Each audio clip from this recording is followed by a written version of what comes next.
Alhamdulillahi Rabbil Alamin. Allahumma nahmaduka hamdan kama 'allamtana an nahmadak wa nashkuruka syukran kama 'allamtana an nashkurak. Antal muqaddim wa antal muakhir biyadikal khair innaka 'ala kulli syai'in qadir. Nashhadu an la ilaha illallah wahdahu la syarika lah wa nashhadu anna Muhammadan 'abduhu wa rasuluhu alladzi la nabiyya ba'dah. Allahumma fasalli wa sallim wa barik ala hadzal nabiyyil karim ar-rasulil amin nabiyyina wa sayyidina Muhammadin wa ala alihi wa sahbihi ajma'in wa dhurriyyatihi wa ummatihi ila yaumiddin.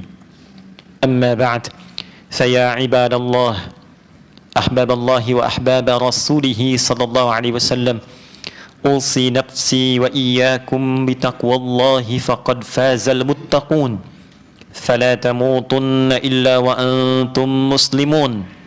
فقال تعالى مذكرا بذلك يا أيها الذين آمنوا اتقوا الله حق تقاته ولا تموتن إلا وأنتم مسلمون. Hadirin jamaah Jumat rahimani wa rahimakumullah. Mengawali khutbah Jumat ini, khatib ingin menguatkan pada diri pribadi dan mengajak kita semua untuk meningkatkan takwa kita kepada Allah Subhanahu wa taala, sekaligus syukur kita kepada Allah Subhanahu wa taala. Sering khatib ungkapkan bahwa di antara sekian hamba Allah yang berkehidupan, kita masih diberikan kenikmatan untuk beriman. Satu nikmat yang mahal yang tidak dapat dibeli dengan materi dunia. Alhamdulillah, dari sekian hamba Allah yang mengaku beriman sampai detik ini, kita masih diberikan kemampuan oleh Allah untuk membuktikan keberimanan itu dengan menunaikan salat Jumat berjamaah. Semoga Jumat ini seperti sering kita harapkan diberkahi dan dijadikan di antara Jumat terbaik oleh Allah Subhanahu wa taala. Hadirin, di antara pentingnya iman adalah menanamkan keyakinan paripurna pada diri kita bahwa ada kehidupan lain setelah kita meninggalkan dunia yang fana ini. Disebut fana karena pertama, sifatnya tidak ada yang utuh sempurna. Bila dibiarkan, dia rusak. Karena itu secara bahasa fana diterjemahkan dengan rusak. Anda simpan materi apapun, gelas dibiarkan, tidak dipakai, dia rusak. Pakaian Anda simpan, tidak digunakan, dia rusak. Alat elektronik Anda simpan, jangan pernah gunakan, dia rusak. Demikian tubuh kita pun, bila tidak digunakan, akal tak digunakan, rusak. Hati tidak digunakan, rusak. Pikiran hanya didiamkan, rusak. Itulah fana. Iman mengolah segala yang fana ini menjadi nafa', membawa nilai manfaat dalam kehidupan. Alih-alih dia rusak, iman mengantarkan segala yang potensial rusak itu menjadi bermanfaat. Mata dibimbing oleh iman, maka mata memiliki fungsi yang bermanfaat. Alih-alih menatap sesuatu yang merusak mata, mengalihkan itu menjadi sesuatu yang bermanfaat. Itu yang dimaksud di antara ayat Al-Quran surah ke-24, surah Cahaya itu, di ayat ke-30 untuk kita para pria. Qul lil mu'minina yaghuddu min absarihim. Katakan Muhammad sallallahu alaihi wasallam, sampaikan, bimbing pada pria-pria yang merasa memiliki iman, maka gunakanlah iman itu untuk membimbing pandangannya. Ketika menurut imannya yang dipandang itu tidak baik, maka segera palingkan. Memalingkan dari pandangan objek yang tidak baik berdasarkan petunjuk iman itu disebut dengan ghaddul basar. Maka tidak ada yang relatif. Tidak bisa kita mengatakan ini terhormat menurut budaya A, menurut budaya B, karena standarnya standar iman. Ketika iman mengatakan tak baik, akan dipalingkan. Demikian dari mata turun ke lisan. Maka iman memandu lisan, alih-alih lisan bertutur sesuatu yang mengundang kerusakan, maka dialihkan pada sesuatu yang melahirkan kemanfaatan. Misal di Al-Quran surah ke-49, Dari ayat 11 misalnya, ya ayyuhalladzina amanu, imannya dulu. La yaskhar qaumin qaum, jangan gunakan lisanmu untuk saling mencela. Ayat 12-nya ditegaskan lagi setelah dibuka dengan kata iman. La yaghtab ba'dukum ba'da, jangan gunakan lisanmu untuk bergibah, membuat hoax, merendahkan orang lain. Merendahkan itu kerusakan. Mencela itu potensi mengandung rusak. Maka dialihkan pada fungsi lisan yang baik supaya terjaga dan terhormat. Ditegaskanlah oleh Nabi di antara sabdanya, man kana yu'minu billahi wal yaumil akhir falyaqul khaira aw liyasmut. Maka siapapun, man itu konjungsi yang sekaligus menunjuk kepada satu objek, isim mausul dalam bahasa Arab disebutnya, dan dia menunjuk pada sifat personal tapi maknanya general. Bisa ke laki-laki, perempuan, tua, muda, dan segala sifatnya. Diterjemahkan siapapun yang masih meyakini dengan keimanannya bahwa dia yakin dengan Allah dan akan menemukan hisab akhirat, maka di antara kuncinya, jagalah lisannya dengan iman itu untuk bertutur yang baik. Tak mampu, dia diam. Jadi hadirin, dari mata sampai dengan ke ujung kaki, kalau kita riset ayat-ayat Al-Quran, maka kita akan temukan betapa iman itu memandu seluruh bagian tubuh kita agar digunakan pada seluruh asas yang bermanfaat. Dan itulah segala yang dikerjakan oleh iman, didorong oleh iman, menghasilkan perilaku yang bermanfaat karena imannya. Itulah yang disebut dengan soleh. Perbuatannya amal, sifat iman yang membimbing amal menjadi baik, itu soleh namanya. Maka kita satukan menjadi amal soleh, jamaknya solehat. Untuk itu kita sering temukan di dalam Al-Quran kata-kata iman bersanding dengan amal soleh, baik umum kalimatnya amal soleh atau detil perilakunya, detil pekerjaan amal solehnya. Quran surah 103, wal asr, aku bersumpah kata Allah dengan waktu dan kesempatan yang aku berikan pada hambaku untuk beraktivitas 24 jam dalam sehari, sepekan 7 hari. Demikian selanjutnya, innal insana, sungguh tanamkan pada hatimu yang paling dalam, manusia dengan segala aktivitas kesibukannya itu berpeluang lafi khusr, mendapatkan kerugian. Khasara itu kerugian yang diakibatkan karena kerusakan. Rusak menggunakan fungsi lisan, rugi. Begitu mencela, diaktifkan untuk menghina, melecehkan orang, maka kerugian akan berdampak. Jadi kerugian yang diakibatkan karena rusaknya fungsi satu hal, itu disebut dengan khasarah namanya. Illal ladzina amanu, kecuali alladzina, disebutkan 1080 kali dalam Al-Quran, menunjuk sifat komunal dalam bentuk jamak tanpa sekat. Kecuali orang-orang yang amanu, dia mengaktifkan fungsi imannya. Dia beriman, yang dengan iman itu wa amilus shalihat, dia gunakan imannya untuk memandu seluruh bagian yang terkait dengan dirinya, tubuhnya, pakaiannya, perangkat hidupnya, apapun itu dia bimbing menggunakan imannya. Bagaimana pakaian ini dikenakan dengan iman? Tentu ada aturannya. Apa yang harus digunakan? Seperti apa sifatnya? Bagaimana makan menggunakan iman? Apa yang harus dimakan? Apa yang tidak boleh dimakan? Demikian seterusnya, dari yang terkecil sampai yang paling kompleks. Wa amilus salihat, perbuatan yang didorong dengan sifat iman itu maka melahirkan kebaikan yang dibenarkan oleh iman, itulah saleh. Wa amilus salihat. Maka dilatihlah kita untuk melahirkan perilaku tadi, karakter iman namanya. Jadi ada karakter yang didukung oleh sifat takwa, melahirkan karakter moral, lahir kepemikiran disebut dengan karakter intelektual, melahirkan perilaku disebut dengan karakter kinerja. Nah, karakter iman ini mengaktifkan karakter moral untuk membimbing sifat intelektual sehingga melahirkan karakter kinerja yang saleh, kinerja lisan yang saleh, kinerja telinga yang saleh, kinerja kaki yang saleh. Itulah amilus salihat. Maka dilatihlah dengan apa yang disebut dengan ibadah. Salat melatih seluruh bagian fungsi tubuh itu agar soleh. Karena itu kalimat iman pertama kali dalam Al-Quran disandingkan dengan salat. Alladzina yu'minuna bil ghaibi, iman wa yuqimuna shalah. Iman dilatih dengan salat. Apa fungsinya? Ditafsir di Quran surah Al-Ankabut, surah 29 ayat ke-45. Innas salata tanha 'anil fahsya wal munkar. Salat yang dikerjakan dengan benar itu dia mengalihkan, dia mencegah dia menghindarkan dari segala macam bentuk kerusakan, baik itu fahsya, perbuatan keji yang didorong oleh nafsu syahwat, zina, maaf kata-kata kotor, jorok, ya, termasuk di dalamnya LGBT misalnya, homoseksual, porno aksi, pornografi, itu fahsya. Mungkar, keburukan yang diingkari oleh hati kita, sumbernya nafsu perut dan akal, korupsi, mencuri, menyogok, menipu, membunuh, merampok, berselisih dan turunan-turunannya, itu mungkar. Nah, sholat itu latihan menguatkan iman yang dengan itu tercegahlah dari perbuatan-perbuatan yang rusak. Demikian puasa dibuka dengan kata iman, ya ayyuhalladzina amanu kutiba alaikumussyam. Demikian turunan yang lainnya.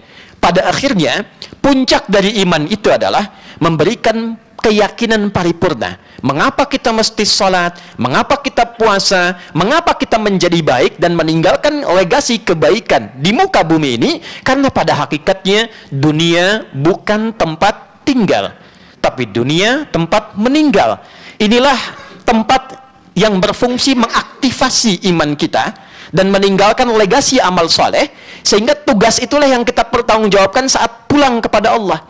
Ini tugas utama kita, hanya mengumpulkan amal soleh, aktivasi iman, kemudian lengkapi itu dengan amal soleh apapun bentuknya. Amal soleh ritual, ada sholat, ada bacaan Al-Quran, ada zakat, ada zikir. Amal soleh dalam muamalah sosial, Anda bekerja, bisa di kantor dengan apapun profesinya. Anda menjadi pebisnis, pengusaha, pedagang, di birokrasi, di diplomasi, silahkan. Tapi pastikan semua itu berupa amal soleh. Kenapa? Karena nilai amal soleh itulah yang hakikatnya menjadi bekal kita saat pulang. Yang kita kerjakan saat ini dengan perangkatnya dan instrumen seluruhnya, itu tinggal di dunia. Itulah sebabnya kenapa diumumkan dengan kencang, telah meninggalkan dunia. Dan semua perangkat duniawi itu ditinggalkan. Pakaian ini kita akan lepas.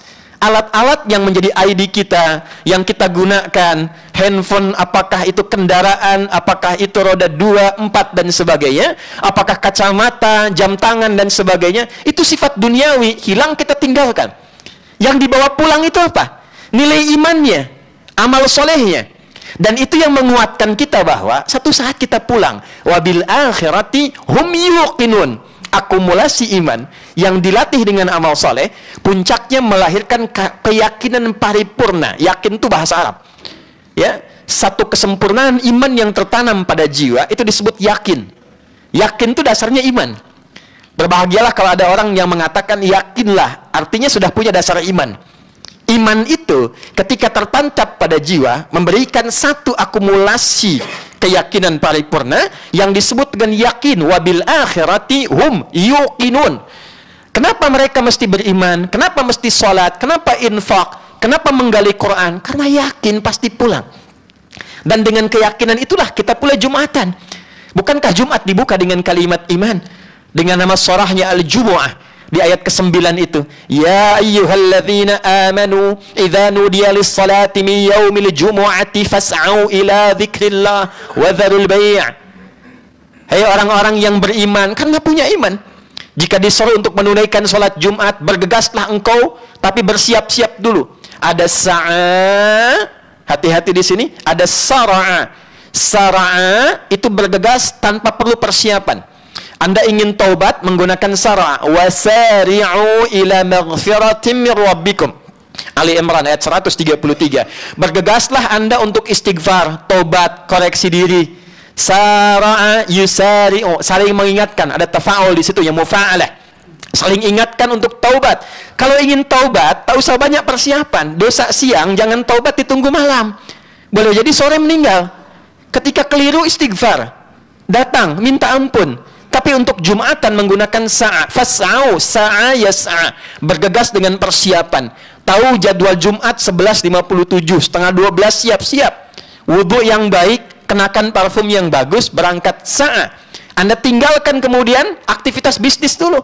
Anda tinggalkan aktivitas dagang duniawi. Pertanyaannya, bagaimana mungkin Anda bisa meninggalkan semua transaksi duniawi itu kalau bukan karena dorongan iman? Apa yang mendorong Anda untuk datang Jumatan? Orang-orang yang tidak memiliki atau lemah dalam faktor imannya, mungkin akan dikalahkan oleh kepentingan dunianya. Harian ada proyek, nilainya sekian ratus M, sekian triliun. Apa yang menjadikan Anda bisa menyimpan itu dan dilakukan pasca Jumat? Kuncinya, ya ayyuhalladzina amanu. Fitrahnya bekerja, kita akan pulang. Kita akan pulang. Maka Allah ingatkan melalui Jumat ini, ila zikrillah, coba ingat-ingat. Ila zikrillah, zikrullah selama sepekan ini. Bekal akhiratnya jangan-jangan dikalahkan selama sepekan oleh bekal dunianya. Berapa kali bangun sebelum gelap hanya untuk mencari dunia, dibandingkan dengan bangun persiapan sebelum subuh untuk akhiratnya. Berapa kali sehari kita baca berita untuk meluluskan informasi kita, menambah wawasan kita, dibandingkan dengan baca Al-Quran sebagai pedoman kehidupan kita. Berapa kali dari bacaan Al-Quran itu yang kita amalkan? Membaca ayat mata untuk membimbing mata, membaca ayat tentang suami untuk menjadi suami yang baik, membaca ayat tentang ayah untuk menjadikannya sebagai pedoman dibawa ke rumah tangga menuju ayah yang baik, demikian seterusnya. Sementara kita katakan saya ingin ke surga, bahkan ingin firdaus, bahkan ingin bertemu Rasulullah SAW. Tanyakan balik, berapa bekal iman yang telah dikumpulkan untuk menguatkan keyakinan sehingga melahirkan satu nilai amal soleh yang paripurna. Karena kunci surga itu dua, iman, amal soleh. Kalimat surga pertama dalam Al-Quran dibuka di Al-Baqarah ayat ke-25 dan diberikan kabar gembira. Allah langsung perintahkan pada Nabi untuk memberikan kabar gembira, dan kabar ini menggunakan kata basyara yubasyiru. Fi'il amrnya basyir. Di Al-Quran itu ada istabsyara, yastabsyiru, ada basyara, yubasyira. Kalau menggunakan basyara, yubasyira, artinya kabar gembira yang disampaikan pada manusia yang masih hidup. Istabsyara, yastabsyiru, kadang digunakan untuk menyampaikan satu pesan penting kegembiraan dari yang telah meninggal, ingin disampaikan pada yang hidup, cuma nggak sampai. Harapan. Wa yastabshiruna billadzina lam yalhaqu bihim min khalfihim alla khaufun 'alaihim wa la hum yahzanun. Misal Ali Imran ayat 169 sampai 170 itu. Ada orang yang hidupnya didedikasikan untuk berjihad fi sabilillah dalam konteks kehidupan yang luas. Makannya karena Allah, kerjanya karena Allah, merawat rumah tangga karena Allah. Wafat dia, diberikan kenikmatan di alam kubur, ingin menyampaikan pada keluarganya, jangan meratap, jangan nangis, jangan terlalu bersedih. Aku senang di sini. Wala tahsabanna alladhina qutilu fi sabilillahi amwata bal ahya'un 'inda rabbihim yurzaqun farihina bima atahumullahu min fadlihi wa yastabshiruna billadzina lam yalhaqu bihim alla khaufun 'alaihim wa la hum yahzanun. Saking senangnya mereka, bahagianya mereka, ingin katakan, jangan nangis, jangan sedih, kami senang di sini. Kalau bisa engkau kumpulkan banyak amal soleh dengan iman, cepat nyusul ke sini. Di sini lebih enak. Tidak ada lelah lagi, nggak ada capek lagi. Itu istabsyar.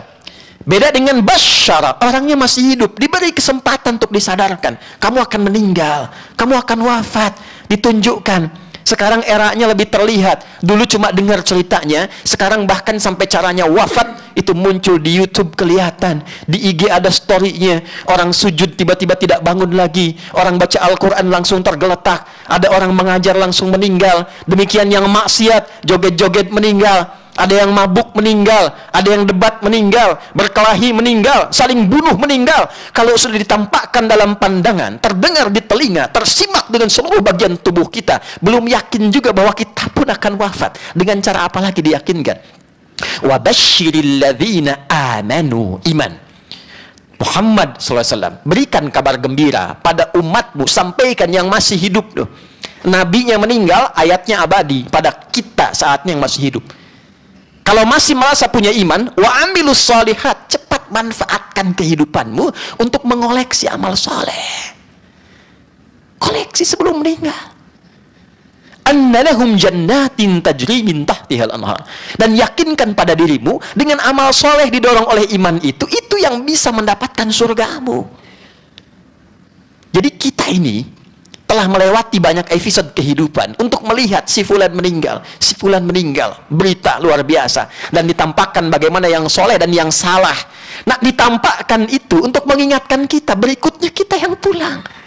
Maka kata Al-Quran, berikan kabar gembira pada yang masih merasa punya iman, manfaatkan waktu sebaik-baiknya untuk menunaikan amal soleh. Hapus yang salah, banyakkan yang soleh. jadi apapun itu. Karena pada akhirnya orang-orang yang setelah diberikan pengingat tetap abai dengan itu dan dia memilih jalannya pada yang salah, di akhirat ketika tidak sampai bekalnya ke surga dan mesti masuk dia ke dalam neraka, yang muncul hanya penyesalan dan faktornya banyak. Al-Baqarah misalnya 166. إِذْ تَبَرَّأَ الَّذِينَ اتُّبِعُوا مِنَ الَّذِينَ اتَّبَعُوا وَرَأَوُا الْعَذَابَ وَتَقَطَّعَتْ بِهِمُ الْأَسْبَابُ وَقَالَ الَّذِينَ اتَّبَعُوا لَوْ أَنَّ لَنَا كَرَّةً فَنَتَبَرَّأَ مِنْهُمْ كَمَا تَبَرَّؤُوا مِنَّا. Ketika contoh keburukan yang sering diikuti itu berlepas diri dari penyebab hamba ini masuk neraka. Siapa contoh keburukan ini? Syaitan. Sering diikuti. Baik yang tidak tampak binal jinnati, nanti diaktifkan nafsunya.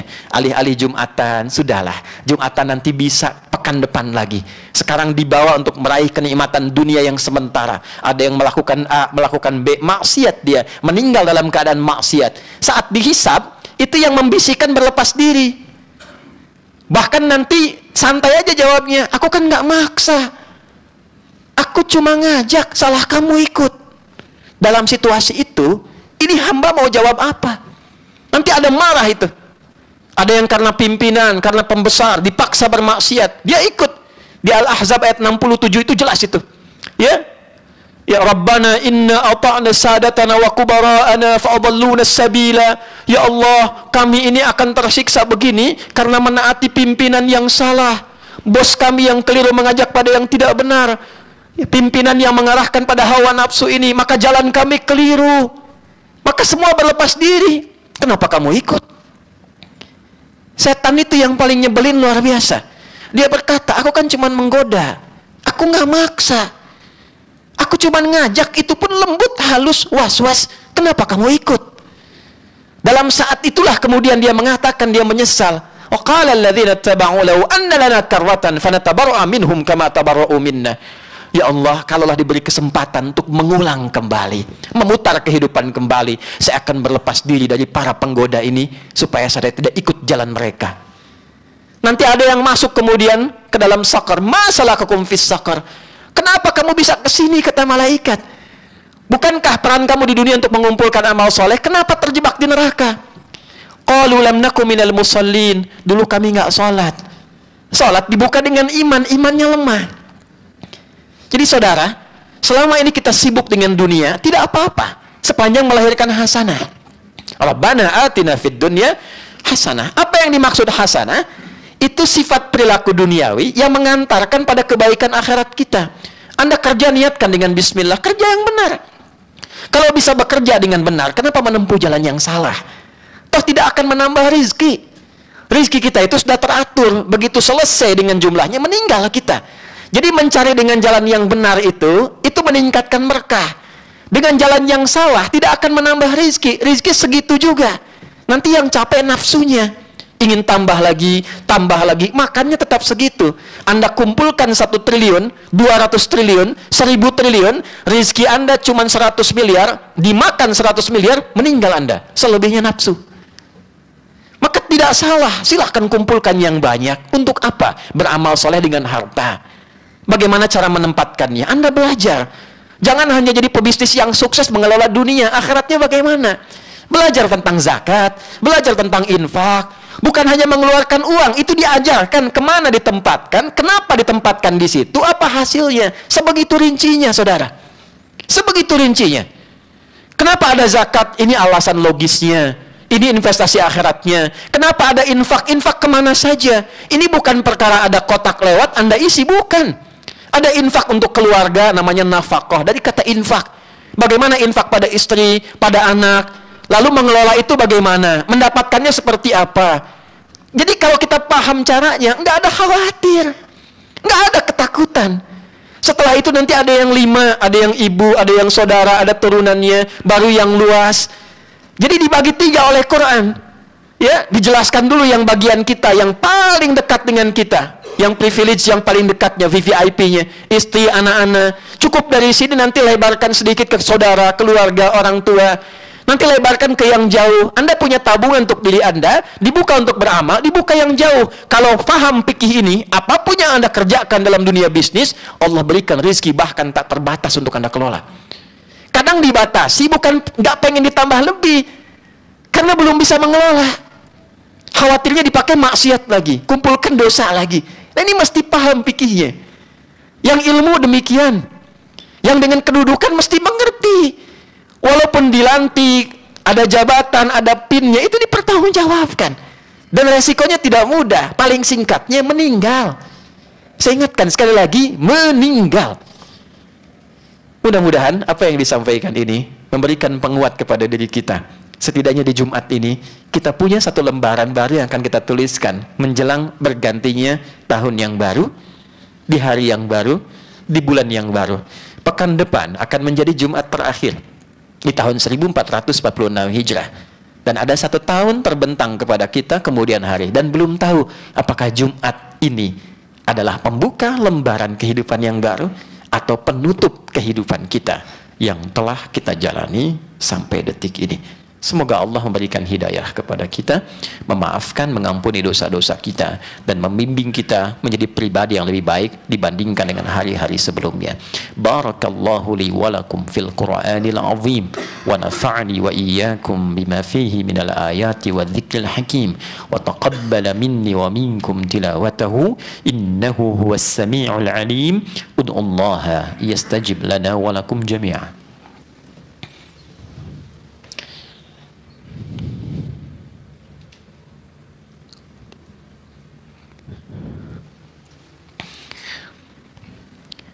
Alhamdulillah, wassalatu wassalamu ala rasulillah, nabiyyina wa sayyidina Muhammad ibn Abdillah, wa ala alihi wa sahbihi ajma'in wa man walah. Nashhadu an la ilaha illallah wahdahu la sharika lah, wa nashhadu anna Muhammadan abduhu wa rasuluhu alladhi la nabiyya ba'dah.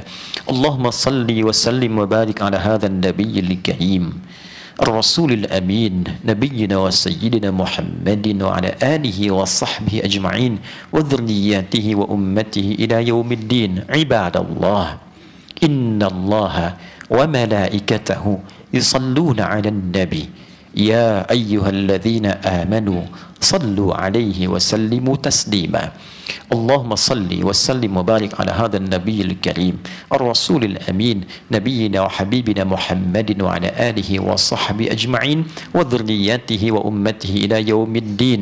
اللهم اغفر للمسلمين والمسلمات والمؤمنين والمؤمنات الأحياء منا والأموات إنك سميع قريب مجيب الدعوات ويا قاضي الحاجات. اللهم إنا نسألك خير ما سألك رسولك المصطفى نبينا محمد صلى الله عليه وسلم، ونعوذ بك من كل ما استعاذ بك عنه رسولك المصطفى نبينا محمد صلى الله عليه وسلم. Ya Allah, kami memohon kepadamu segenap kebaikan yang pernah dimohonkan oleh Rasulmu yang terbaik, Nabi kami Nabi Muhammad sallallahu alaihi wasallam, dan kami berlindung kepadamu dengan segenap macam perlindungan dari berbagai macam keburukan yang pernah diperlindungkan kepadamu oleh nabimu yang terbaik Rasulullah Muhammad sallallahu alaihi wasallam. La tada' lana fi maqamina hadha wa fi kulli maqamin dhanban illa ghafarta. Ya Allah, kami mohon, jikapun ada pendosa datang di Jumat ini, jangan biarkan dia meninggalkan Jumat ini kecuali Engkau telah ampuni seluruh dosa-dosanya. Wala hamman illa farajtah. Jika ada yang tengah merasakan kegelisahan, mohon tenangkan hatinya. Wala dainan illa qadaitah. Jika ada yang datang dengan lilitan utang piutang, ya Allah, lapangkan hatinya, luaskan rezekinya, limpahkan kebaikan untuk melunasi utang-utangnya. Wala asiran illa yassartah. Jika ada yang datang membawa kesulitan, ya Allah, lapangkan dan hilangkan seluruh kesulitannya. Wala maridan illa syafaitah. Jika ada yang sakit, siapapun atau kerabatnya, keluarganya, dengan keikhlasan amalannya, angkat dan sembuhkan seluruh penyakitnya. Allahumma ya arhamar rahimin, tubna ilaika taubatan nasuha. Allahumma hdi kullal asat liyatubu ilaika qabla al-wafat. Ya Allah, kami mohon bimbing kami di Jumat ini, setidaknya kami jamaah ini ya Allah, untuk mampu bertobat kepadamu. Berikan kami kemampuan bertobat sebelum kami wafat ya Allah. Sentuh para pelaku maksiat, sentuh pada kedalaman hatinya ya Allah, sadarkan ia akan wafat. Berikan kesempatan untuk bertobat. Allahumma ya arhamar rahimin, ati anfusana taqwaha wa zakkiha anta khairu man zakkaha anta waliyuha wa maulaha. Ya Allah, bimbing hati dan jiwa kami, Engkau yang menguasainya. Hadirkan sifat takwa dalam jiwa kami. Jauhkan dari pengaruh nafsu, ya Allah, yang menjerumuskan kami pada kerusakan. Allahumma zid lana imanan wa quwwatan lil amali salih qabla wafatina waj'al wafatana husnal khatimah. Ya Allah, berikan kami kemampuan meningkatkan iman dari Jumat ini dan menggunakan iman itu untuk mengumpulkan amal saleh yang mengantarkan kami pada cara wafat yang baik, husnul khatimah. Allahumma ansur ikhwatana fi Palestin wa fi kulli makanil mubtalin. Ya Allah, mohon berikan pertolongan terbaik pada saudara-saudari kami di Palestina, di berbagai tempat di mana saat orang-orang Islam terluka. Ya Allah, berikan pertolongan dan berikan kami kemampuan, ya Allah, untuk menghadirkan ukhuwah Islamiyah sebaik yang bisa kami lakukan. Allahumma khfad biladana Indonesia waj'alha baldatan thayyibatan wa anta tardaha. Ya Allah, mohon jaga negeri kami Indonesia, satukan, jadikan negeri yang makmur yang Engkau ridai. Berikan hidayah bimbingan pada para pemimpinnya di semua level agar mereka bersikap adil yang meringankan hisab mereka di akhirat. Wahfad ulama'ana waj'alhum mukhlashina lakad-din, dan mohon jaga para ulama kami, berikan hidayah agar mencerahkan, menyatukan umat, menjauhkan dari perpecahan, mengenalkan umat kepadamu, ya Allah, dalam kebaikan. Rabbana atina fid dunya hasanah wa fil akhirati hasanah wa qina adzabannar. Wa sallallahu ala sayyidina Muhammad wa ala alihi wa sahbihi ajma'in. Wa akhiru da'wana subhanakallahumma rabbana wa bihamdika nashhadu an la ilaha illa anta nastaghfiruka wa natubu ilaik. Walhamdulillahi rabbil alamin. Ibadallah, innallaha ya'muru bil 'adli wal ihsan wa ita'i dzil qurba wa yanha 'anil fahsya'i wal munkari wal baghi ya'idzukum la'allakum tadhakkarun wa la dzikrullahi akbar wallahu ya'lamu ma tasna'un. Aqimus shalah yarhamukumullah.